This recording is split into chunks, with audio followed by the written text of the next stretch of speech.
Yo, what's going on YouTube?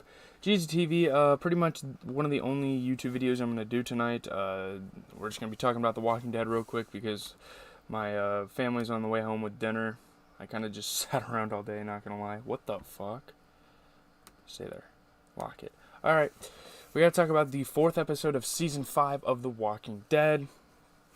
When my parents get home, I'll probably just finish the video up, but we're going to get to the plot, critical reception, stuff like that. So yeah, let's go. So we're back with Beth. We finally realized where Beth went. And at first it kind of feels like a flashback. It almost seems too good to be true. Like she's with this civilization and they're like taking her in. It seems like something that would have happened before the apocalypse, but sorry, fucking speech impediment, I guess. But later on in the episode, it's kind of confirmed that, hey, this is like happening present day. Like this is Beth's group now. So Beth awakens in Grady Memorial Hospital and is greeted by 2 survivors, Lieutenant Dawn Lerner and Dr. Stephen Edwards, kind of like some authority, kind of some medical personnel have been surviving this, epidemic, whatever you want to call it, this apocalypse, and they've kind of had people hold up. They find any survivors and they just kind of bring them there to try to save them, you know. So yeah, that's interesting because this whole time we're kind of watching these other groups. It's like, what happened to the rest of the civilization? Is there anyone actually still alive? What happened to like the police officers and stuff? Like we kind of wonder that as we watch, and this kind of helps answer it a little bit. Dawn explains that her officers found Beth unconscious on the side of a road surrounded by rotters, which is what they call the walkers, and they saved her life. Which this is what happened when she like ran from Daryl and they like kind of separated. She was like kind of hobbled.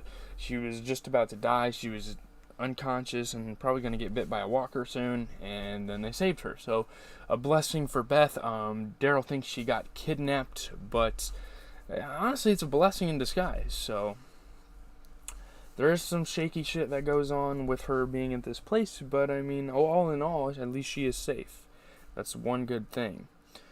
Dawn tells Beth that as a rule of the hospital, she must repay them with labor, and Beth is assigned to Dr. Edwards as a nurse. So if you want to survive and you want to live with these people in Grady Memorial Hospital, I don't know what the hell Slabtown, why it's called Slabtown. Maybe that's what Atlanta is called. I don't like a nickname for Atlanta. I don't know, because they're like in Atlanta, I think. I don't know.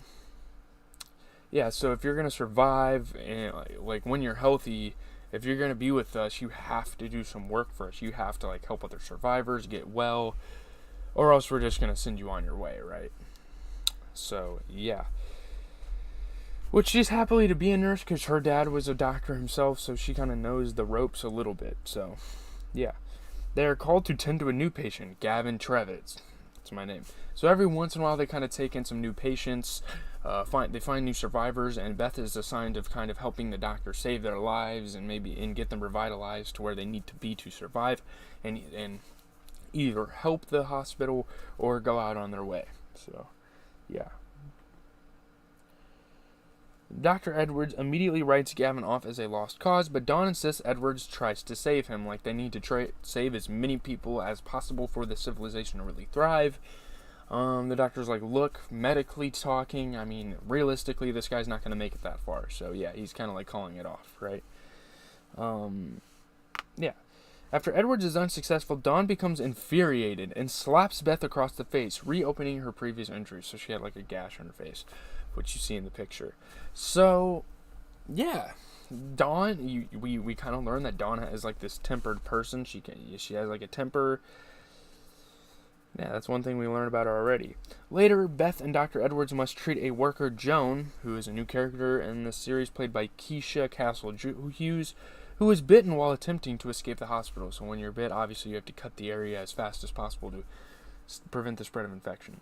Despite Joan's pleas to be allowed to die, she wants to die. She wants to get out of this apocalypse and stuff. Dawn orders Dr. Edwards to amputate Joan's arm to prevent the infection from spreading. I mean, if they found her any more than like 30 minutes after she's been bitten, she's probably a lost cause. She's probably done. She's going to turn, which I think she eventually does later on in the episode. There were often times in this episode where I kind of zoned out. I'm sorry to you guys. I watched this part, though. I watched a really good part of this. I have a gist of what happened. Just reading it back over is going to really help me moving on to the next episode. And also, by the way, big announcement, we started to watch Dexter again.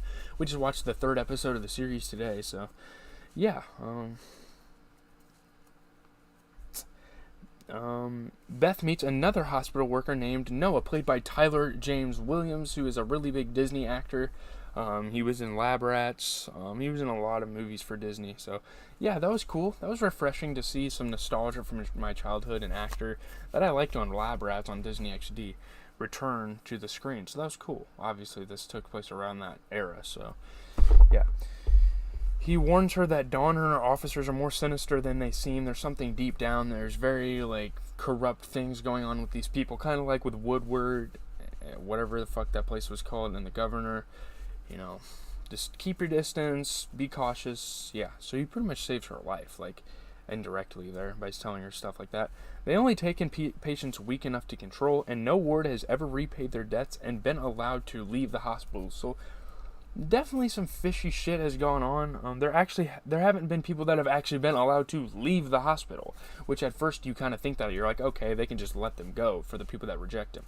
And you can't really reject sanctuary, but those that do, we know they're thrown to a fucking walker pit, and yeah, they get killed, they get thrown in a walker pit where they suffer. Pretty much, it's kind of fucked up. He confides that he intends to escape and return to his community in Richmond, Virginia, which they're in Atlanta at this point, so that's kind of fucking far-fetched, but it is what it is. He's been planning for it for a while, and now he kind of has a cohort to help him out. So that's kind of the plot of this episode. They're looking to escape this place because it's some pretty evil stuff going down. So recuperating Joan warns Beth that Dawn chooses not to control her officers and keeps their loyalty and morale high by allowing them to have their way with the patients, implying they have raped her before. So yeah, while she was sleeping or some shit. What the fuck? They've raped Joan, I guess. Crazy stuff. These are some pretty evil people. There's a lot of evil people out there, and again, there's just kind of this message spread throughout The Walking Dead that people are more dangerous than the undead. So, yeah. One of the officers at the hospital, Officer Gorman, played by Colin Moss, begins sexually harassing Beth, but is stopped by Dr. Edwards. It looks bad. They don't want to make it look like they're actually shitty people. I mean, obviously, in reality, they are pretty shitty people. But, yeah. Beth asks Dr. Edwards why he stays at the hospital. Why would you do this? You have a lot of purpose elsewhere. Dr. Edwards explains that in the aftermath of the bombing of Atlanta, the officers and surviving staff took shelter in the hospital until they ran out of supplies and were forced to scavenge. But he was holed this whole time, so yeah.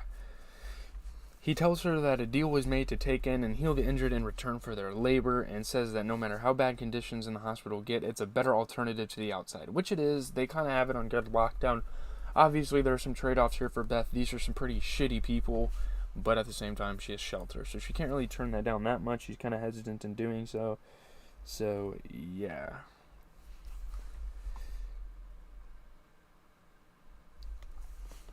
Dr. Edwards tells Beth to give Gavin, who is on life support, a dose of clozapine, an atypical antipsychotic, which kills him. So Beth doesn't really realize a lot of the medical shit. She's not really medically informed about anything. So she gives this guy this clozapine, and it kills him.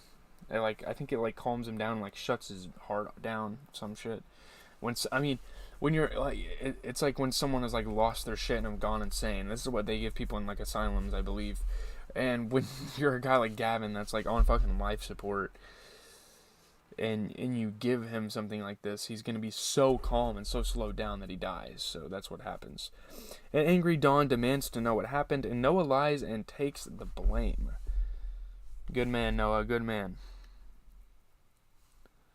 Dawn has Noah beaten as a punishment. Dr. Edwards insists to Beth that he told her to give Gavin clonazepam, a benzodiazepine, rather than clozapine.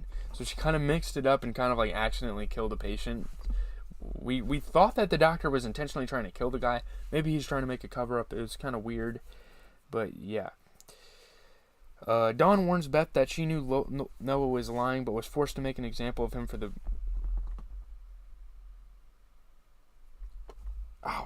Make an example of him for the better good. Don't tempt us, don't push us, there will be consequences. Yeah.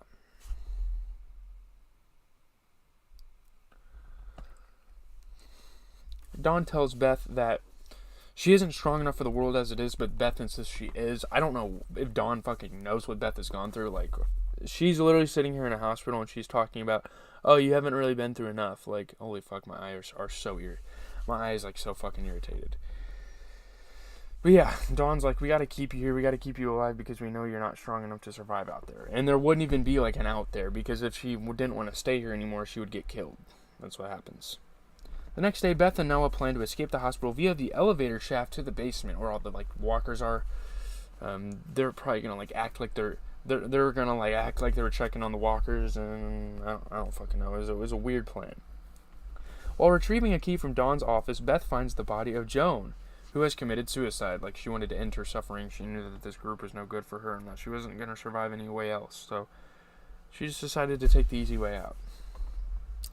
Beth is caught by Gorman, who offers his silence in return for sex. Like, what? Beth hits him in the head with a lollipop jar, leaving him to be eaten by a reanimated Joan. So he kind of gets like knocked unconscious momentarily, and then he just gets eaten up by Joan. So those two die. Beth and Noah climb down the elevator shaft, but Noah gets attacked by a walker a few floors down and then falls. It injures his leg, attracting walkers, makes a big noise. The rest of the walkers come, so now these two are kind of in trouble. But they know they have to make their escape, so they just gotta fucking send it. Whilst escaping, Beth shoots some walkers with the gun she got from Gorman, so they're like kind of surrounding her. She got the gun from Gorman, who died. She is more than fucking capable, and Dawn and them are going to realize that soon. Noah escapes, but Beth is recaptured in the parking lot after officers arrive, so for now, Beth is still at the hospital. She'll probably face some punishment. I don't know. Dawn confronts Beth about the deaths of Joan and Gorman, so ever since she's kind of been introduced into this system at the hospital, she's caused nothing but trouble. So it might be time for them to kill her. Like, that's what you're kind of thinking as you're watching this. Beth tells Dawn that the two deaths were the result of the hospital's corrupt regime and that nobody is coming to rescue them. So she like kind of gives them the harsh reality. She's been out there firsthand. She knows what it's like. Dawn strikes Beth in anger. Obviously, Dawn can't fucking contain herself. She's really fucking annoying, honestly. One of the most annoying characters I've ever seen. Even more annoying than Andrea. And I honestly grew to like Andrea. But I don't know if that's going to happen for Dawn. Later, while Dr. Edwards treats her injuries, Beth reveals that she discovered Gavin was a doctor. So that is very unfortunate. They could have had another doctor, but she accidentally killed him.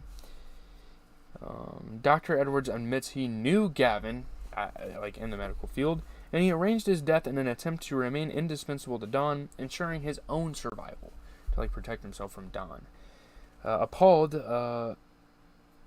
Beth later obtains a pair of scissors with the intentions of killing Dr. Edwards, but she is stopped in her tracks when a gurney carrying an unconscious Carol is brought into the hospital. So before the doctor dies, Carol is brought into the hospital and she is back to life. So yeah, I don't care about the viewing shit. Like, what? Generally positive reviews from critics on this episode. Nothing crazy, but it's cool to see Beth back. And 7.7 out of 10. 7.7 out of 10 on IGN. As someone who actually enjoyed I enjoyed the Governor's 2-episode diversion last season while still realizing it was the show course correction in order to lead back to a legit prison battle. And I like Beth. Slabtown, kind of a bit of a drag, not fully. There was some good stuff here, but it definitely was a hard come down after the cannibal saga. So much so that it has the audience almost wondering the entire time what this new group's sinister secret was. And the truth, when revealed, wasn't really all that dark or exciting, considering we've already kind of seen that this season. Nothing new. I gotta go. My dinner is here. Have a good rest of your night. GZTV Live on Twitch.